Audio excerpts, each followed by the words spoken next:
हर हर महादेव। शिव कौन है एपिसोड 1 शिव स्वरूप। इसमें हम बात करेंगे कि कौन है शिव, कौन है भगवान शिव। शिव संस्कृत भाषा का शब्द है जिसका अर्थ है कल्याणकारी और शुभकारी। यजुर्वेद में भगवान शिव को शांति दाता बताया गया है। भगवान शिव में शी का अर्थ है पापों को नाश करने वाला और व का अर्थ है देने वाला यानी कि दाता।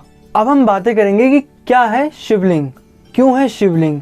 महाशिवलिंग जो 12 ज्योतिर्लिंग, हालांकि 12 ज्योतिर्लिंग मैंने प्लेलिस्ट बना रखी है, आप आई बटन में जाके देख सकते हैं।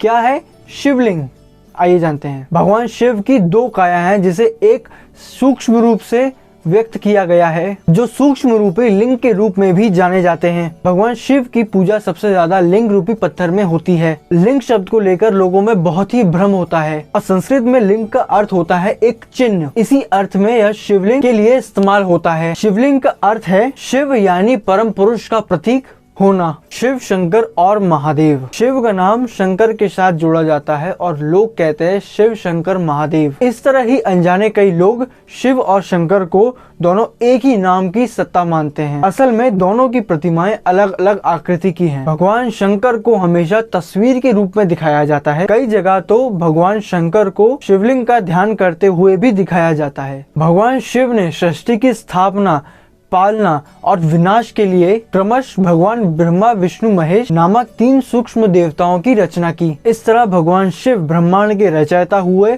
और भगवान शंकर उनकी रचयिता। भगवान शिव को इसीलिए महादेव भी कहा जाता है, ये देवों के देव महादेव। इस तरह भगवान शिव को 108 नामों से भी जाना जाता है और उन्हीं नाम से उनकी पूजा भी की जाती है। कई जगह आप लोगों ने भगवान शिव को अर्धनागेश्वर रूप में भी देखा होगा, यानी कि आधे पुरुष और आधी नारी। क्या है ये अवतार, अब हम इस बारे में बात करेंगे। अर्धनागेश्वर क्यों भगवान शिव को अर्धनागेश्वर भी कहा जाता है। इसका अर्थ ये बिल्कुल नहीं है कि भगवान शिव सिर्फ आधे पुरुष ही हैं या उनमें संपूर्णता नहीं। दरअसल यह शिव ही हैं जो आधे होते हुए भी पूर्ण है। इस सृष्टि के आधार और रचयिता यानी स्त्री और पुरुष शिव और शक्ति का ही स्वरूप है। इनके मिलन से ही संसार संचारित और संतुलित भी है। दोनों ही एक दूसरे के पूरक हैं।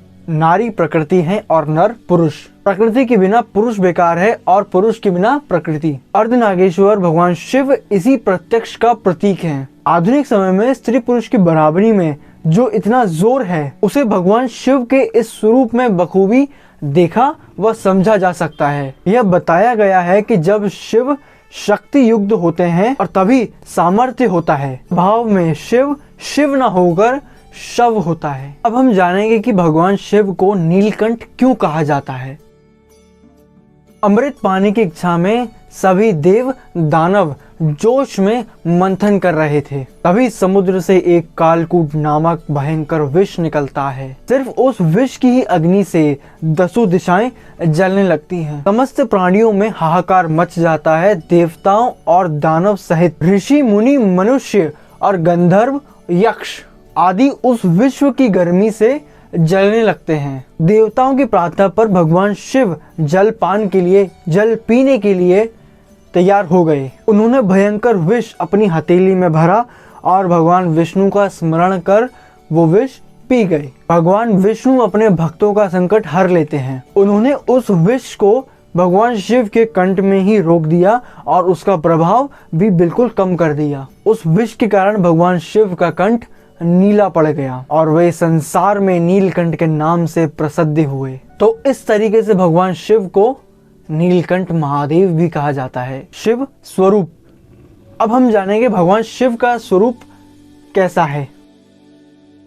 भगवान शिव का रूप स्वरूप जितना विचित्र है उतना ही आकर्षक भी है। और भगवान शिव जो धारण करते हैं उनके भी एक बहुत ही व्यापक अर्थ हैं। जैसे कि जटाएं, भगवान शिव की जटाएं। भगवान शिव की जटाएं अंतरिक्ष का प्रतीक हैं।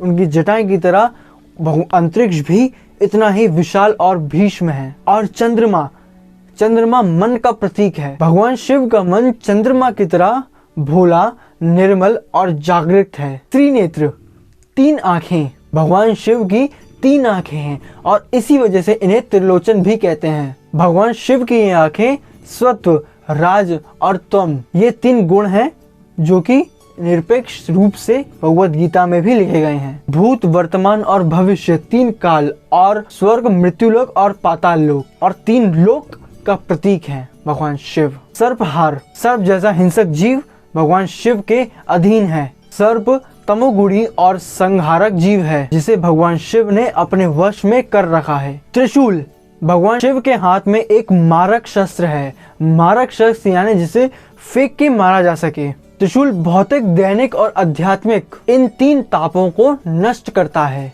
डमरू, भगवान शिव के हाथ में एक डमरू भी होता है जिसे वो तांडव नृत्य करते हुए बजाते हैं। डमरू का नाद भी एक ब्रह्म रूप है। छाल, भगवान शिव ने शरीर पर छाल भी धारण कर रखी है। बाघ की छाल को हिंसक और अहंकार का प्रतीक भी माना जाता है। इसका अर्थ है कि भगवान शिव ने अहंकार और हिंसा का दामन अपने नीचे दबा रखा है। भस्म, भगवान शिव के शरीर पर भस्म लगी होती है और महाशिवलिंग का अभिषेक भी भस्म से किया जाता है जो कि उज्जैन में किया जाता है, महाकालेश्वर में। भस्म का लेप बताता है कि यह संसार नश्वर भर है। नंदी, जिसे हम नंदी महाराज भी कहते हैं, भगवान शिव का वाहन नंदी बैल है। यह हमेशा भगवान शिव के साथ रहते हैं और विश्व धर्म का प्रतीक भी माना जाता है। भगवान शिव इस 4 पैर वाली जानवर की सवारी करते हैं और जिसका अर्थ है कि धर्म, अर्थ, काम और मोक्ष, यानी कि भगवान शिव इन सभी चीजों पर